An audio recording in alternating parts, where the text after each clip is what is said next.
The crunch of gravel under my tires seemed unnaturally loud as I pulled into the small parking lot of the Madison County Ranger Station. The air was thick with humidity, carrying the earthy scent of decaying leaves and moss. As I stepped out of my truck, the weight of my new responsibility settled on my shoulders like a physical presence. I'm Leah Carter, and this god-forsaken patch of wilderness was my new home. The station itself was a weathered wooden structure that had seen better days, its faded green paint peeled in places, revealing the gray wood beneath. A rickety porch creaked ominously as I made my way to the front door, my boots leaving muddy imprints on the worn planks. Inside, the air was stale and musty. Dust motes danced in the shafts of sunlight that managed to penetrate the grimy windows. An ancient desk fan whirred ineffectively in the corner, doing little to dispel the oppressive heat. "Hello?" I called out, my voice echoing in the empty space.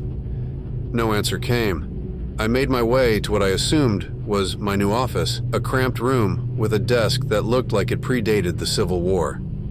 As I set down my bag, my eyes were drawn to a faded map on the wall. Red circles marked various points of interest in the area, but one spot stood out, a cluster of X's near the banks of the Suwannee River, labeled simply Ellaville. A chill ran down my spine despite the heat.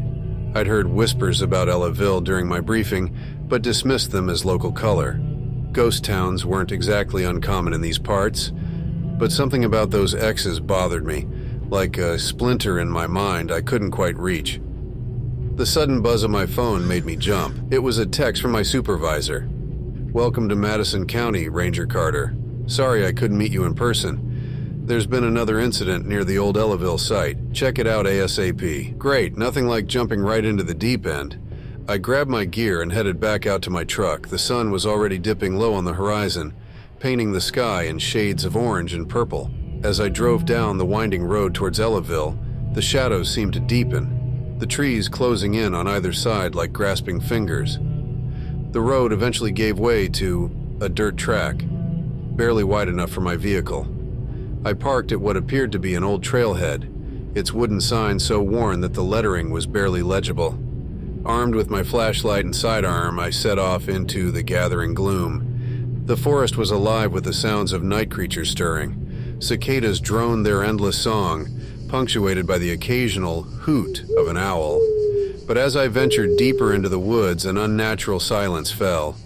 Even the insects seemed to hold their breath. That's when I heard it, a low, mournful howl that echoed through the trees. It was unlike anything I'd ever heard before. Not quite wolf, not quite human. The sound raised the hair on the back of my neck and sent a shiver down my spine.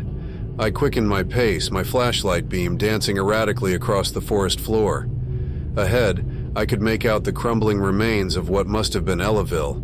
Skeletal structures loomed out of the darkness, their empty windows like accusing eyes. The stench hit me first, the coppery tang of blood mixed with the sour odor of decay. My stomach churned as I rounded a corner and came face to face with the incident. What was left of a deer lay scattered across the forest floor. Its body had been torn apart with savage force, ribs jutting out like broken fingers reaching for the sky. But it was the claw marks that made my blood run cold. They were massive, far too large for any known predator in these parts. As I knelt to examine the carcass, a twig snapped somewhere in the darkness behind me. I whirled around, my hand instinctively going to my sidearm. The beam of my flashlight cut through the gloom, revealing nothing but shadows and mist. But I couldn't shake the feeling that I was being watched. I radioed in my findings, trying to keep my voice steady as I described the scene. The dispatcher's tinny voice crackled through the static, informing me that animal control would be out in the morning to investigate further. As I made my way back to my truck, the forest seemed to press in around me. Every rustle of leaves, every snapping twig made me flinch. I couldn't get the image of those massive claw marks out of my head. What the hell had done that to that deer? The drive back to the ranger station was a blur. My mind raced with possibilities, each more outlandish than the last. By the time I pulled into the parking lot, I had almost convinced myself that I had imagined the whole thing. But as I climbed out of my truck, something caught my eye. There, in the soft earth next to the building, was a single massive paw print. It was easily twice the size of my hand, with long, curved claw marks extending from each toe. I stumbled backward, my heart pounding in my chest. This couldn't be real. There had to be a rational explanation. But deep down I knew whatever had left that print was the same thing that had torn apart that deer. And it was here, in Madison County. Sleep didn't come easy that night. I tossed and turned in my small bed in the station's living quarters, my dreams filled with red eyes gleaming in the darkness, and the sound of that unearthly howl. The next morning dawned bright and clear, the horrors of the night before seeming distant and unreal in the harsh light of day. I made my way into town, determined to get some answers about what was really going on in Madison County. The local diner was a time capsule straight out of the 1950s, all chrome and red vinyl. As I slid into a booth, conversations around me hushed, curious eyes following my every move. Small-town hospitality at its finest. A waitress with graying hair piled high on her head approached, coffee pot in hand. Her name tag read, Mabel. "You must be the new ranger," she said, pouring me a cup without asking. "Heard you had quite the welcome party last night." I raised an eyebrow. "News travels fast around here, huh?" Mabel's face grew serious. "Honey, when it comes to what's in those woods, we all pay attention." I leaned forward, lowering my voice. "What exactly is out there, Mabel?" "I saw something last night that I can't explain." The old waitress glanced around nervously before sliding into the booth across from me. "It's not something we talk about much," she whispered. "Bad for tourism, you know? But since you're asking, have you ever heard of the Ellaville howler?" I shook my head, and Mabel's eyes took on a faraway look. "It all started back when Ellaville was still a thriving town," she began. "Governor Drew had his sawmill there and people came from all over to work. But there was this one man, no one remembers his name now, who had a dispute with the Drew family. Something about land and money." Mabel paused to refill my coffee, her hands shaking slightly. "The story goes that this man was so angry, he made a deal with something dark. He cursed the Drew family, swearing that their precious town would fall and that he would haunt these woods forever." I fought the urge to roll my eyes. Curses and dark deals. This was starting to sound like a campfire story. "And let me guess," I said, unable to keep the skepticism out of my voice. "Now he roams the forest as some kind of monster?" Mabel's eyes flashed. "You can scoff all you want, Ranger, but there's something out there. Something that's been stalking these woods for over a century. We call it the Ellaville howler. Part man, part wolf. All nightmare." A chill ran down my spine despite myself. The image of those massive claw marks flashed through my mind. "Look," Mabel continued, her voice dropping even lower. "I know how it sounds. But people have been disappearing in those woods for years. And always around the full moon." I froze, my coffee cup halfway to my lips. "The full moon?" Mabel nodded gravely. 3 days from now. Whatever you do, don't go into those woods when the moon is full. That's when the howler's at its strongest." Before I could ask any more questions, the diner's door chimed. A tall, broad-shouldered man in a sheriff's uniform walked in, his eyes immediately locking onto me. "You must be Ranger Carter," he said, approaching our booth. "I'm Sheriff Hank Tanner. Mind if we have a word?" I nodded, sliding out of the booth. As I followed the sheriff outside, I caught Mabel's eye. The fear I saw there made my stomach churn. Outside, Sheriff Tanner leaned against my truck, his face grim. "I hear you had quite the experience last night," he said without preamble. I nodded, recounting what I had seen in the woods. The sheriff listened impassively, his expression unreadable. "Look, Ranger Carter," he said when I'd finished, "I know you're new here, and I'm sure you got your own way of doing things. But let me give you some friendly advice. Don't go digging too deep into Ellaville's history." I bristled at his tone. "With all due respect, Sheriff, if there's something dangerous out there, it's my job to protect the public." Tanner's eyes hardened. "Your job is to manage the park, Ranger. Leave the law enforcement to me and my deputies. We've been handling things just fine for years." The implication was clear. Stay out of it.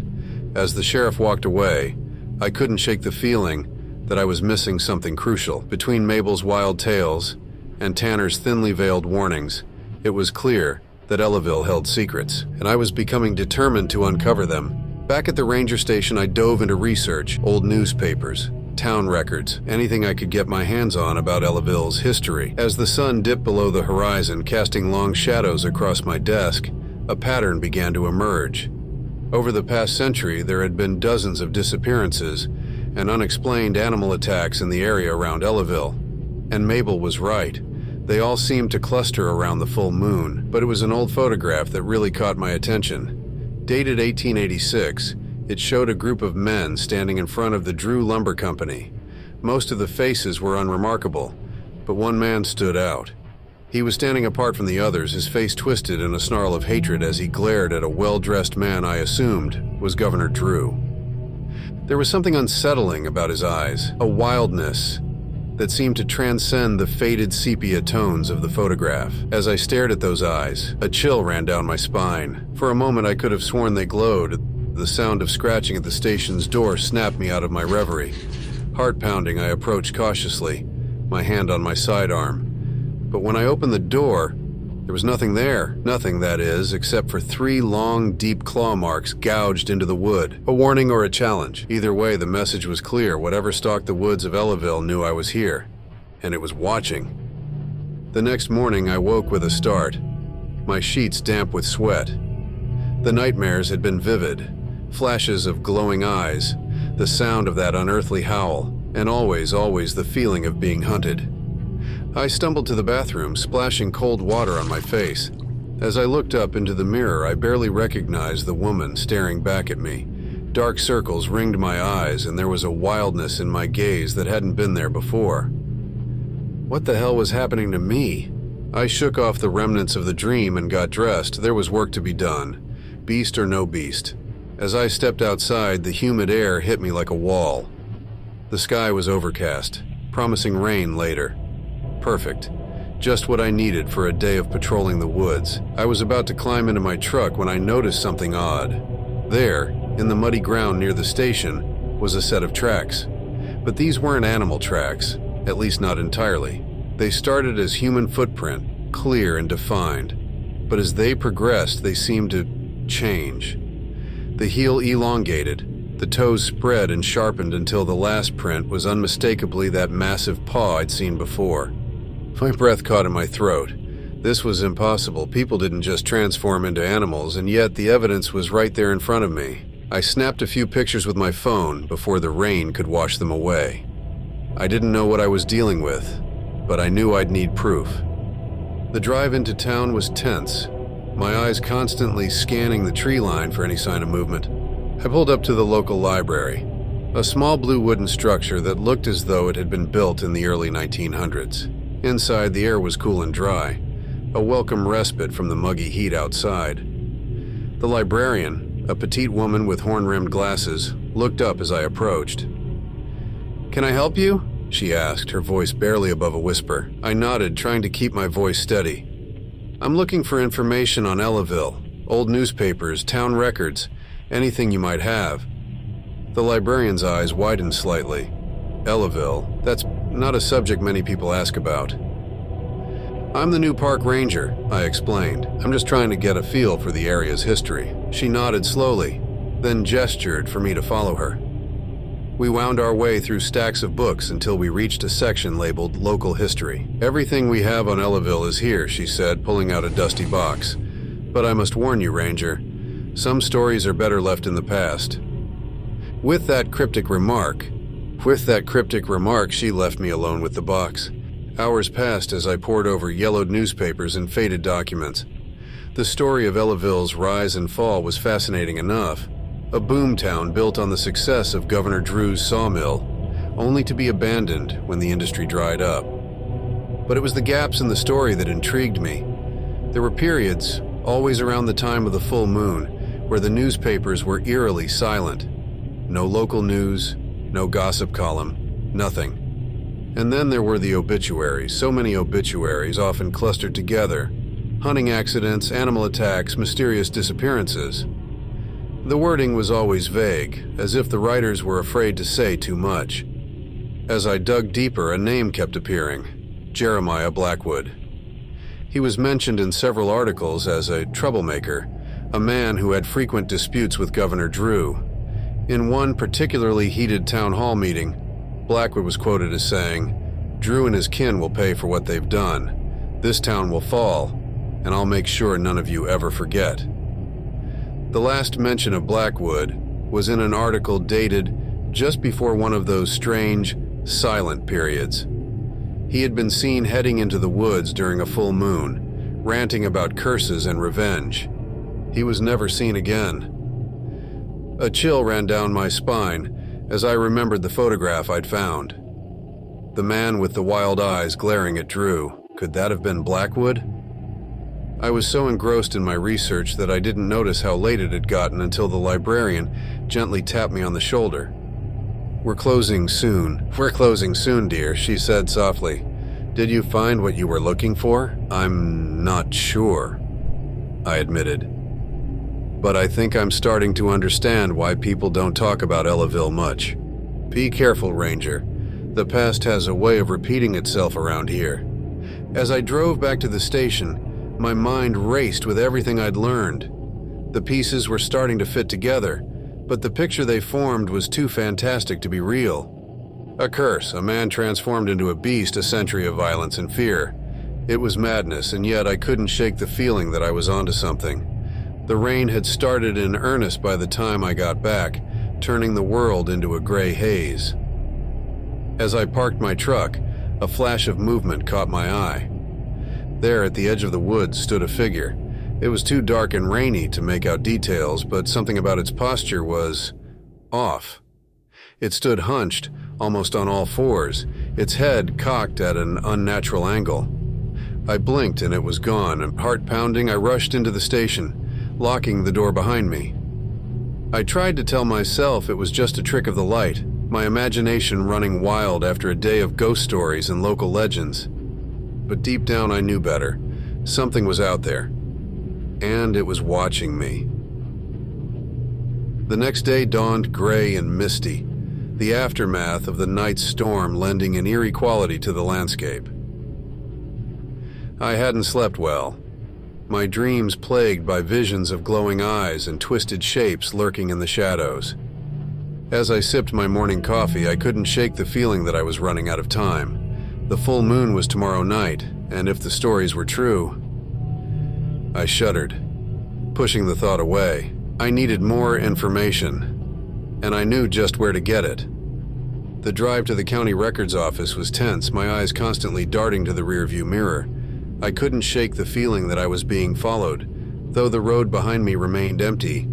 The records office was a squat, brutalist building that looked like it had been dropped into the middle of town by mistake. Inside, the air was stale and filled with the musty scent of old paper. A bored-looking clerk barely glanced up as I approached. "Can I help you?" I flashed my ranger badge. "I need to see any records you have on land disputes in Ellaville, particularly involving the Drew family and a man named Jeremiah Blackwood." The clerk's eyebrows shot up. "Ellaville? That's, not a common request." He hesitated, then shrugged. "Give me a few minutes." As I waited, I couldn't help but notice the way other employees were looking at me. Their gazes were a mix of curiosity and, was that fear? Finally, the clerk returned with a stack of folders. "This is everything we have," he said. "But I gotta warn you, some of these files are pretty old. Might be hard to make sense of." I thanked him and settled in to read. Hours passed as I pored over land deeds, court transcripts, and personal letters. The picture that emerged was not a pretty one. Jeremiah Blackwood had indeed owned a significant portion of land in Ellaville, land that Governor Drew had coveted for his expanding lumber operation. What followed was a years-long legal battle, with Drew using every trick in the book to force Blackwood out, but it was a personal letter tucked away in one of the folders that made my blood run cold. It was from Blackwood to his sister, dated just days before his disappearance. "Mary, Drew has won. The courts have ruled in his favor and I am to be evicted from my land, but he will not have the last laugh. I have found a way to ensure that he and his kin will suffer for generations to come. There's an old woman in the swamp, a practitioner of arts long forgotten. She has promised me vengeance beyond my wildest dreams. By the next full moon, Drew will learn the true meaning of loss. Forgive me for what I'm about to become. Your loving brother, Jeremiah." My hands shook as I read the letter again. This couldn't be real.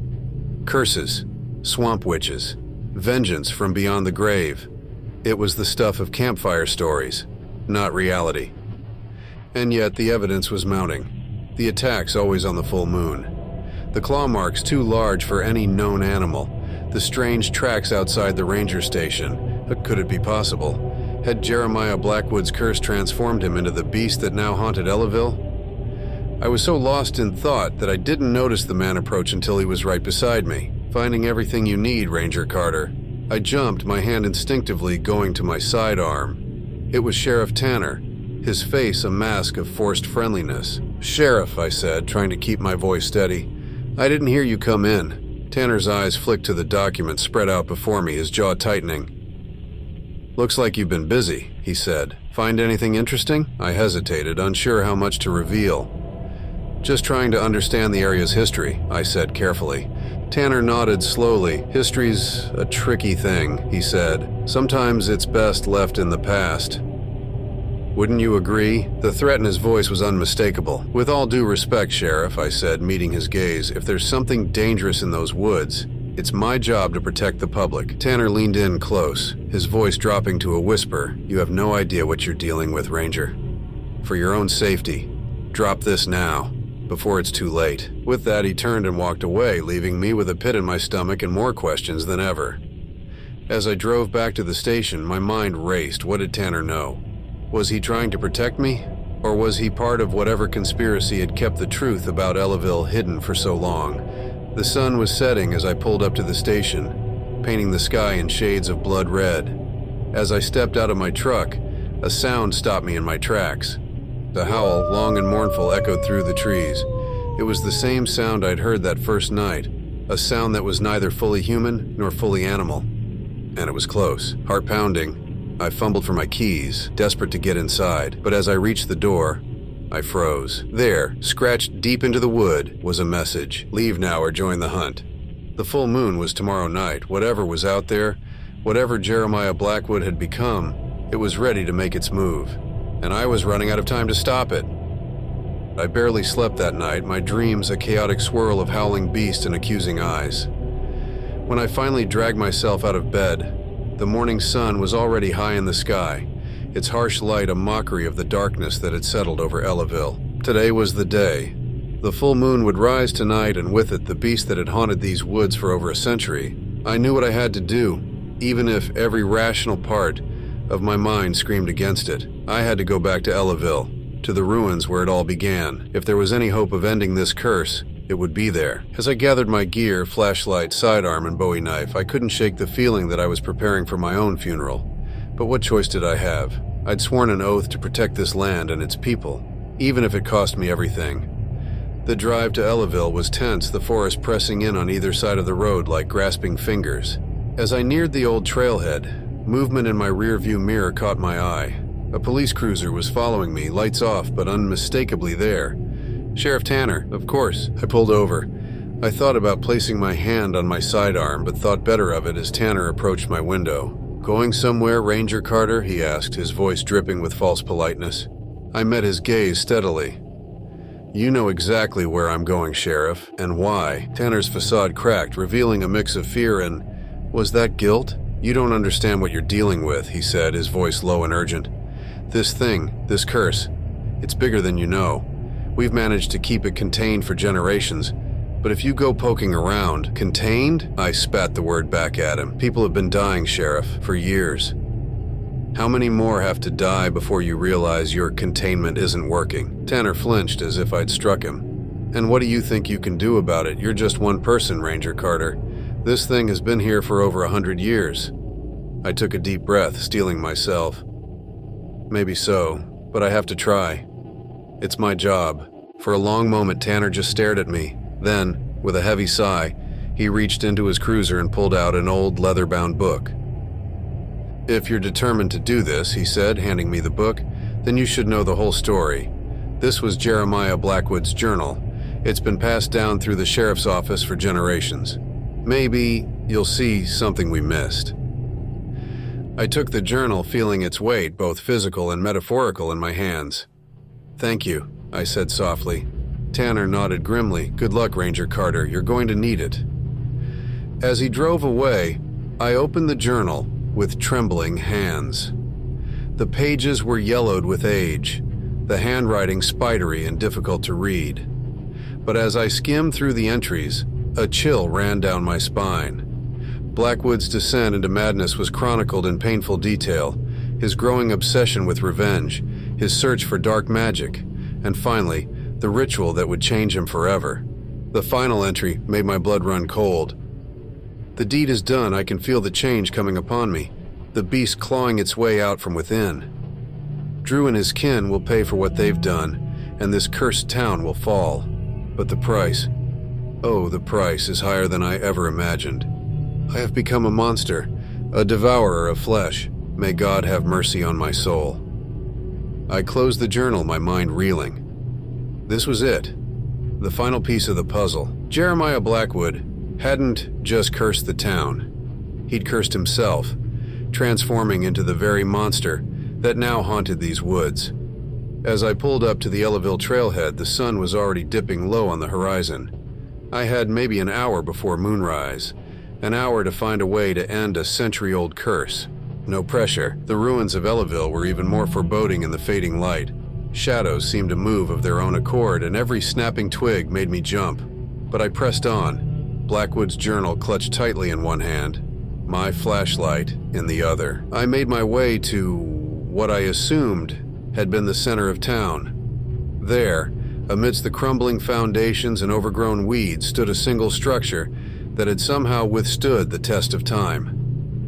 The old town well. As I approached, I noticed strange symbols carved into the well's stone rim. They matched sketches I'd seen in Blackwood's journal, the markings of the ritual that had transformed him. This was it. This was where it had all begun. I was so focused on the well that I almost missed the sound, a low, rumbling growl that seemed to come from everywhere and nowhere at once. Slowly, I turned. There at the edge of the clearing stood a creature out of nightmare. It was massive, easily 7 feet tall, with matted fur and gleaming yellow eyes. But it was the face that truly chilled me to my core, for beneath the wolfish features I could see hints of something terrifyingly human. Jeremiah Blackwood, the Ellaville Howler, a man and a monster trapped between worlds for over a century. "I know who you are. I know who you are," I said, my voice shaking despite my best efforts. "I know what happened to you, Jeremiah." The creature's eyes widened, a flicker of recognition of humanity passing through them. But it was gone in an instant, replaced by a feral rage that made my blood run cold. With a roar that shook the very ground, the beast charged. I dove to the side, narrowly avoiding its massive claws. My hand flew to my sidearm, but I hesitated. Would bullets even work against something like this? As if in answer to my unspoken question, the beast shrugged off my first shot, like it was nothing more than a bee sting. It rounded on me again, saliva dripping from yellowed fangs. I scrambled backward, my mind racing. The journal. There had to be something in the journal that could help. As I flipped through the pages with trembling hands, the beast stalked towards me, its eyes glowing with inhuman hunger. And then I saw it, a passage about the ritual, about how it could be undone. "Blood of the cursed freely given," I read aloud, my voice growing stronger. "In the place where it all began, under the light of the full moon." The beast hesitated, cocking its head as if listening. I pressed on, desperation lending strength to my words. "Jeremiah Blackwood, you've been trapped for so long, consumed by your hatred. But it doesn't have to be this way. You can end this curse, here and now." For a moment, the creature seemed to shrink in on itself, its features shifting, becoming more human. But then the moon broke through the clouds, bathing the clearing in silver light. The change was immediate and horrifying. The beast threw back its head and howled, a sound of pure anguish that tore at my very soul. Before my eyes, it began to transform, its body twisting and contorting in ways that defied natural law. In that moment of vulnerability, I knew what I had to do. I ran for the well, the beast hot on my heels. Just as its claws were about to close around me, I leapt, grabbing onto the well's edge. The sharp stone bit into my palms, drawing blood. "Blood of the cursed," I gasped, holding my bleeding hands over the well. "Freely given." The beast lunged, its massive form blotting out the moon. But as my blood dripped into the well, something extraordinary happened. A blinding light erupted from the depths, enveloping both me and the creature. I felt a searing pain, as if my very soul was being torn apart and remade. And then darkness, and when I came to, the first rays of dawn were just beginning to peek over the horizon. I was lying on the ground next to the well, every inch of my body aching. But I wasn't alone. Next to me lay the body of a man, old, withered, but undeniably human. Jeremiah Blackwood, restored, at last. As I watched, his eyes fluttered open. They were clear now, free of the madness that had consumed him for so long. "Thank you," he whispered, his voice rough with disuse. "You've freed us both." And with those words, Jeremiah Blackwood, the man who had become the Ellaville Howler, crumbled to dust before my eyes, carried away on the morning breeze. In the days that followed, I gave my report to a disbelieving Sheriff Tanner and an even more skeptical review board. The official story became one of a rabid bear, finally put down after years of terrorizing the area. But I knew the truth, and as I stood at the edge of the forest, watching the sun set over Ellaville one last time, I couldn't help but feel that something fundamental had changed. The curse was broken. The beast was gone. But the story of Ellaville, its rise, its fall, and its long, dark night, would live on. As for me, well, let's just say I've developed a newfound appreciation for quiet desk jobs. Far, far away from any forgotten towns or full moons. But sometimes, on dark nights when the wind howls through the trees, I find myself looking over my shoulder, half expecting to see a pair of glowing eyes watching me from the shadows. After all, in a world where curses can turn men into monsters, who's to say what other secrets might be lurking in the dark corners of history, just waiting to be unleashed? This story is historical fiction, but I do love it. It reminds us not to let hatred and anger to consume us, lest we become a twisted monster of our former selves. Also, it has a special place in my heart as I live in the area that the story takes place. Look up the story and history of Ellaville when you can. It's some interesting bit of Florida history. Thanks for listening to the story, and thank you so much to all of the new subscribers. Welcome to the fold. I am very surprised that this channel is really taking off. The next video will be one written by my brother called The Blade of Sorrows. You can expect it out on November 22nd. Again, thanks for listening, and I'll see you all in the next tale.